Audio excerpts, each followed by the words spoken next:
날마다 솟는 샘물과 함께하는 오늘의 큐티 시간입니다. 3월 29일 화요일, 오늘의 말씀은 시편 119편 121절에서 136절 말씀입니다. 내가 정의와 공의를 행하여 싸우니 나를 박해하는 자들에게 나를 넘기지 마옵소서. 주의 종을 보증하사 복을 얻게 하시고 교만한 자들이 나를 박해하지 못하게 하소서. 내 눈이 주의 구원과 주의 의로운 말씀을 사모하기에 피곤하니이다. 주의 인자하심대로 주의 종에게 행하사 내게 주의 율례들을 가르치소서.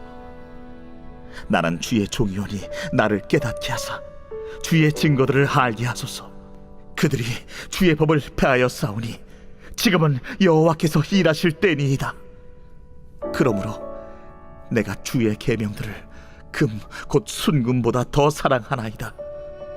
그러므로 내가 범사에 모든 주의 법도들을 바르게 여기고 모든 거짓 행위를 미워하나이다. 주의 증거들은 놀라움으로 내 영혼이 이를 지키나이다. 주의 말씀을 열면 빛이 비치어 우둔한 사람들을 깨닫게 하나이다. 내가 주의 계명들을 사모함으로 내가 입을 열고 헐떡였나이다. 주의 이름을 사랑하는 자들에게 베푸시던 대로 내게 돌이키사 내게 은혜를 베푸소서. 나의 발걸음을 주의 말씀에 굳게 세우시고 어떤 죄악도 나를 주관하지 못하게 하소서. 사람의 박해에서 나를 구원하소서. 그리하시면 내가 주의 법도들을 지키리이다. 주의 얼굴을 주의 종에게 비추시고 주의 율례로 나를 가르치소서. 그들이 주의 법을 지키지 아니하므로 내 눈물이 시냇물같이 흐르나이다. 새로운 아침입니다. 임마누엘, 하나님은 우리와 함께 하시는 분이십니다. 예수님께서 바리새인 시몬의 집에 앉으셨을 때 죄를 지은 한 여자가 곁으로 다가왔습니다. 그녀는 예수의 뒤에서 발 곁에 서서 울며 눈물로 그 발을 적시고 자신의 머리카락으로 닦고 그 발에 입 맞추고 향유를 부었습니다. 이때 예수님께서는 시몬의 마음을 아시고 500데나리온과 50데나리온 빚을 탕감받은 자 중에 누가 더 사랑하겠느냐고 물으셨습니다. 그리고 시몬에게 이어서 말씀하셨습니다. 내가 내 집에 들어왔을 때 너는 내게 발 씻을 물도 주지 아니하였을 때 이 여자는 눈물로 내 발을 적시고 그 머리털로 닦았으며 너는 내게 입 맞추지 아니하였을 때 그는 내가 들어올 때로부터 내 발에 입 맞추기를 그치지 아니하였으며 너는 내 머리에 감람류도 붓지 아니하였을 때 그는 향유를 내 발에 부었느니라. 그러므로 내가 내게 말하노니 그의 많은 죄가 사하여졌도다. 이는 그의 사랑함이 많음이라. 아멘. 여러분은 하나님의 말씀이신 예수 그리스도를 얼마나 사랑하고 있습니까? 오늘 본문에서 시인은 박해와 불법 속에서도 주의 말씀을 깊이 사랑함으로 아름다운 찬송을 불렀습니다. 이 말씀을 듣는 저와 여러분은 주의 말씀을 사랑하여 그 말씀의 가르침대로 살아가실 수 있기를 간절히 소망합니다. 오늘 우리가 살펴볼 시편 199편의 단락은 아인으로 시작하는 121절로 128절과 페로 시작하는 129절로 136절의 말씀입니다. 특별히 오늘 묵상할 두 단락은 공통점이 있습니다. 두 단락을 시작하는 121절과 129절 모두 시인은 자신이 주의 말씀을 지키고 있다는 이야기로 시를 시작합니다. 그리고 두 단락을 마무리하는 128절과 136절에는 주의 법을 지키지 않고 거짓을 행하는 누군가가 나타나고 있습니다. 두 단락 모두에서 시인은 공통적으로 이야기하고 있습니다. 지금 자신의 주변엔 말씀을 따르지 않고 정의와 공의를 무시하는 사람이 가득하지만 자신은 하나님의 말씀을 지키고 있다고 말입니다. 시편 118편과 마찬가지로 시편 119편의 저자 역시 고통스러운 현실 속에 있습니다. 시인은 여러 구절에서 이를 다양한 언어로 표현합니다. 121절에서 시인은 나를 박해하는 자들에게 나를 넘기지 마옵소서라고 말하고 122절에서는 교만한 자들이 나를 박해하지 못하게 하소서라고 기도합니다. 시인은 126절에 그들이 주의 법을 폐하였사오니라고 말하고 128절에는 모든 거짓 행위를 미워하나이다 라고 시인합니다. 또 133절에서는 어떤 죄악도 나를 주관하지 못하게 하소서라고 기도하고 134절에는 사람의 박해에서 나를 구원하소서라고 외치며 136절에는 그들이 주의 법을 지키지 아니하므로 내 눈물이 시냇물같이 흐르나이다 라고 고백합니다. 시인의 환경과 여건은 깊은 절망 가운데 있는 것입니다.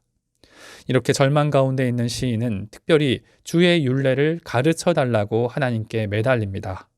124절로 125절에서 시인은 이렇게 말합니다. 주의 인자하심대로 주의 종에게 행하사 내게 주의 율례들을 가르치소서. 나는 주의 종이오니 나를 깨닫게 하사 주의 증거들을 알게 하소서. 아멘. 시인은 자신을 주의 종이라고 말하며 그 말씀을 가르쳐 깨닫게 해달라고 간구합니다. 또 130절에서 시인은 그 말씀의 능력을 선포합니다. 주의 말씀을 열면 빛이 비추어 우둔한 사람들을 깨닫게 하나이다. 아멘. 시는 132절과 135절에서도 자신에게 은혜를 베푸사 주의 율례로 나를 가르치소서라고 반복하여 말합니다. 고통스러운 상황을 바르게 인식하고 능력의 하나님을 의지할 수 있도록 말씀을 가르쳐 깨닫게 해달라는 것입니다. 이처럼 시인이 하나님의 말씀을 가르쳐 깨닫게 해달라 하는 이유는 그 말씀을 사랑하기 때문입니다. 123절은 이렇게 기록합니다. 내 눈이 주의 구원과 주의 의로운 말씀을 사모하기에 피곤하니이다. 그리고 127절은 이렇게 말합니다. 그러므로 내가 주의 계명들을 곧 순금보다 더 사랑하나이다. 또 131절은 이렇게 말합니다. 내가 주의 계명들을 사모함으로 내가 입을 열고 헐떡였나이다. 시인은 하나님의 말씀이 순금보다 더 귀한 것을 알고 그 의로운 말씀을 사모하기에 피곤하고 헐떡일 정도라고 합니다. 여기서 헐떡이다라는 단어의 어원은 샤프인데 갈망하다, 열망하다라는 뜻으로 사용됩니다. 시인은 샤프라는 단어를 사용해서 해산하는 여인이 그 고통에서 벗어나길 원하듯이 오랜 가뭄 끝에 단비를 기다리듯이 하나님의 말씀을 사모하여 그 말씀을 깨닫기를 간절히 열망하고 있는 것입니다. 특별히 본문에는 말씀의 특별한 의미가 보물과 같이 숨어 있습니다. 시인은 하나님의 말씀을 사랑하지만 고통과 박해 속에 있는 주의 백성들을 위해 말씀의 의미를 보물찾기와 같이 본문 속에 숨겨뒀습니다. 지난 25일 설교에서 시편 119편의 중심에 84절과 90절에 하나님의 말씀에 상응하는 용어는 심판과 신실함이라고 설명했습니다. 교만하고 죄악이 가득한 적들에게는 분명한 심판이 있지만 하나님의 말씀은 영원하다는 의미가 시편 119편 중심에 있는 말씀의 의미라고 설명해 드렸습니다. 오늘 본문 가운데에도 직접 하나님의 말씀을 표현하는 단어 대신에 다른 용어를 표현하므로 말씀의 의미를 드러낸 구절이 두 곳이 있습니다. 그 구절은 122절과 132절입니다. 잠시 시간을 드릴 텐데 하나님의 말씀에 상응하는 단어가 무엇인지 직접 찾아보시겠습니까? 네, 122절은 복이고 132절은 은혜입니다. 성령님께서는 시편 119편 저자를 통해 하나님의 말씀에 해당하는 10개의 단어가 반복될 자리에 그 단어 대신 복이란 뜻의 토브, 은혜라는 뜻의 하난을 기록하게 하셨습니다. 그 이유가 무엇이겠습니까? 그것은 이 시를 읽고 묵상하며 연구하고 암송하며 가르침받고 깨닫는 모든 사람에게 말씀의 의미를 깊이 각인하게 하려 하신 것입니다. 그것은 하나님의 말씀이 곧 복이고 은혜라는 사실입니다. 오늘 저와 여러분도 말씀이 복이고 은혜라는 사실을 깊이 깨닫기를 소망합니다. 오늘 말씀을 마무리합니다. 오늘 우리는 시편 119편의 121절로 136절 말씀을 살펴보았습니다. 시인은 박해와 고난의 상황 가운데 있었지만 하나님의 말씀으로 가르침을 받고 깨달음을 얻길 소망했습니다. 왜냐하면 시인은 목마른 사슴이 시냇물을 찾듯이 순금보다 귀한 하나님의 말씀을 간절히 사모했고 갈망했기 때문입니다. 우리는 그 말씀이 복과 은혜이신 예수 그리스도이신 줄 믿습니다. 우린 태초부터 계신 하나님의 말씀이 육신이 되어 자기 땅에 오신 것을 알고 있습니다. 우리 가운데 거하시는 하나님의 말씀이신 예수 그리스도, 그분 안에 생명이 있고 아버지의 독생자의 영광이 있으며 은혜와 진리가 충만하신 사실도 알고 있습니다. 그리고 우리가 그 말씀으로 가르침을 받고 깨닫는다면 우리 영혼 역시 조용히 예수님 뒤에서 그 발 곁에 서서 울며 눈물로 그 발을 적실 수밖에 없을 것입니다. 우리 머리카락으로 그 발을 닦고 그 발에 입 맞추며 향유를 부을 수밖에 없는 것을 알게 됩니다. 이는 우리 많은 죄가 사하여졌기 때문입니다. 예수님은 지금도 우리에게 말씀하십니다. 너의 많은 죄가 사하여졌도다. 이는 너의 사랑함이 많음이라. 오늘 말씀이신 예수님을 만나시길 소망합니다.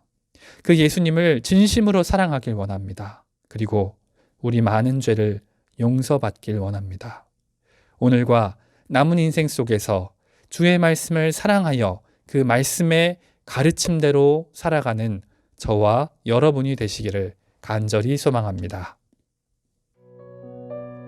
함께 주님 가르쳐 주신 기도로 말씀을 마무리하고 개인적인 기도 제목과 자신이 속한 공동체를 위해서 또 한국 교회와 세계 열방을 위해서 기도하기를 원합니다. 하늘에 계신 우리 아버지, 아버지의 이름을 거룩하게 하시며 아버지의 나라가 오게 하시며 아버지의 뜻이 하늘에서와 같이 땅에서도 이루어지게 하소서. 오늘 우리에게 일용할 양식을 주시고 우리가 우리에게 잘못한 사람을 용서하여 준 것 같이 우리 죄를 용서하여 주시고 우리를 시험에 빠지지 않게 하시고 악에서 구하소서. 나라와 권능과 영광이 영원히 아버지의 것입니다. 아멘.